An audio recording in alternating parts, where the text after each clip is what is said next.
gerçekten çok daha verimli olabilecektir. Eğer uygun görürseniz öncelikle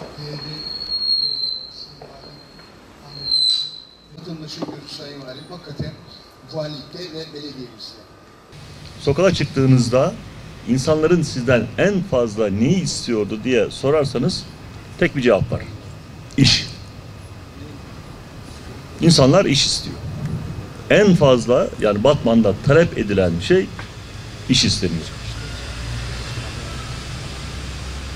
Dolayısıyla da Batman'da en çok ne yapmak istersiniz derseniz istihdam. Yani Batman'da istihdam imkanlarını en maksimum düzeyde arttırabilecek ne varsa onu yapmak isterim. Bunun için de şu anda hali hazırda bizim bir OSB'miz var. OSB'mizin içerisinde de etap olarak ikinci bir etap hali hazırda altyapısına çalışmaları devam eden ikinci bir etapımız var. Ama der misiniz ki Batman işte sadece merkezi itibariyle nüfusu 500 bine dayanmış olan bir kenttir. Her yıl nüfusun üzerine 20 bin nüfus eklenen bir kenttir. Genç nüfusun, çocuk nüfusun Türkiye'de en dinamik olduğu ve en yoğun olduğu kentlerden bir tanesidir. Bu kente ve bu ile bu OSB hani bu terazi bu sikleti kaldırıyor mu derseniz yetmiyor. Zaten bu yetse sokağa çıktığınızda sizden en fazla istenilen şey iş olmaz. Yani insanlar en fazla istedikleri şey iş olmaz. Zaten bu bile gösterge olarak da toplam rakamları falan da bir tarafa bırakın, istatistik verileri de bir tarafa bırakın. Bu bile kendisini bas bas gösteriyor, bağırıyor. Bunun için de ben bu geçmiş 3 aylık dönem içerisinde Batman için şu anda alternatifli olan 3 tane yeni OSB alanı ile ilgili geçen hafta Sanayi Bakanlığımızda bir ön görüşme yaptım.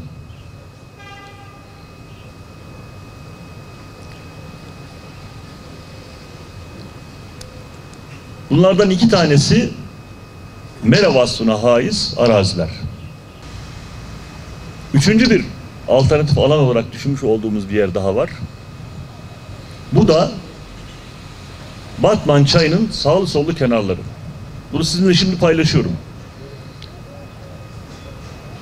Bu illa olacak anlamına gelmiyor. Ya bunu en peşinen, en başında söyleyeyim. Çünkü daha önceki ilk toplantımızda da söylemiştim. Yani kafanızda 100 tane hayaliniz olur.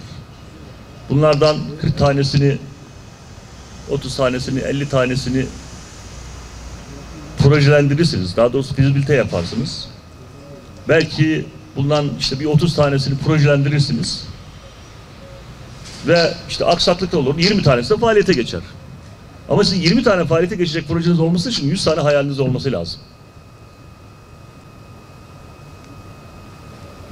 Bunu da lütfen işte her şeyle dört dörtlük olmuş bir konu olarak görmeyin. Sizinle şu anda istişare ediyoruz beraberce. Bakanlıklarla da istişare ediyoruz.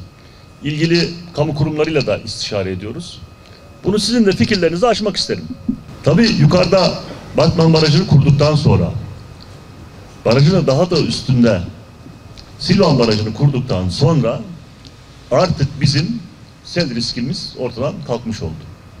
Çünkü barajlar aynı zamanda sel riskini de elimine etmek için yapılmış olan yapılar.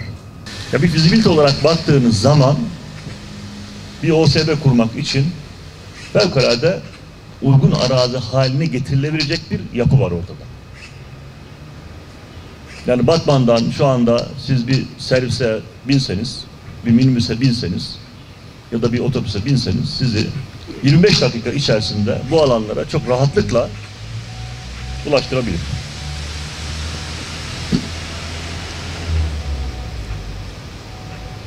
Bunun bir ön çalışmasını yaptırdım ben. Çayın sadece Batman tarafına bakan mülki sınırları içerisinde kalan yerlerde şu anda 6100 dönümlük arazi çıktı. Bu 6100 dönümlük arazi hiçbir şekilde mülkiyet problemi olmayan, herhangi bir şekilde ihtilaf konusu olmamış, dava konusu olmamış, her şeyiyle devletin hüküm ve tasarrufu altında ve maliye hazinesinde kaydında olan arazi. Şimdi biz bu 6100 dönüm araziyi çevirebilirsek eğer, bir OSB'ye çevirebilirsek, hatta ben Sanayi Bakanlığı'na gittiğimizde dedim acaba bu Türkiye'de ilk oldu. Dediler ki ilk olmaz, daha önce örnekleri de var. Bu düşünceyi şu anda bir fizibilite raporuna dönüştürüyoruz. Hani anlattım ya, önce hayal, sonra fizibilite, ondan sonra projelendirme, ondan sonra da uygulamaya geçme. Eğer bunlardan herhangi bir OSB fikrinden bir tanesini başarabilirsek, en esaslı ihtiyaçlardan bir tanesi. Hem toplumsal bir ihtiyaç, hem ekonomik bir ihtiyaç, hem de Batman'ın sosyolojisinin uzun vadeli olaraktan pozitif etkileyebilecek en önemli faktör olarak göreceğimiz bir ihtiyacı inşallah giderme imkanımız olacak. Bunun da en esaslı, en etkili olan yöntemi organize sanayiler. Yani organize sanayilerinde karakteristik özelliği işte çevresel risklerin de minimize edildiği ama işlerin de derli toplu şekilde de iyi şekilde de yapılabildiği ve yüksek istihdamın da üretilmiş olduğu alanlar. Batman'la ilgili yani en temel birinci tespitim budur. İkinci en genel tespitim neyse birinciyle bağlantılı olarak çocuk nüfusun ve genç nüfusun fazlalığı. Yani sokaklarda yürüyorsunuz. Hani istatistik rakamlar zaten bunu söylüyor. Ya Türkiye ile karşılaştırma rakamlar zaten bunu söylüyor.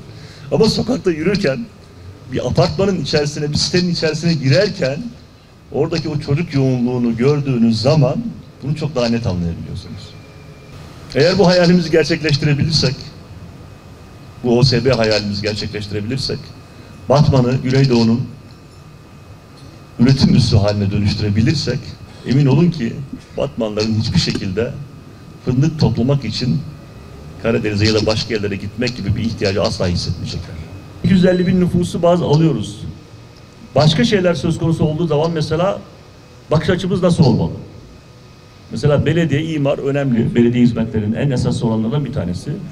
Ama bir tanesi de sudur.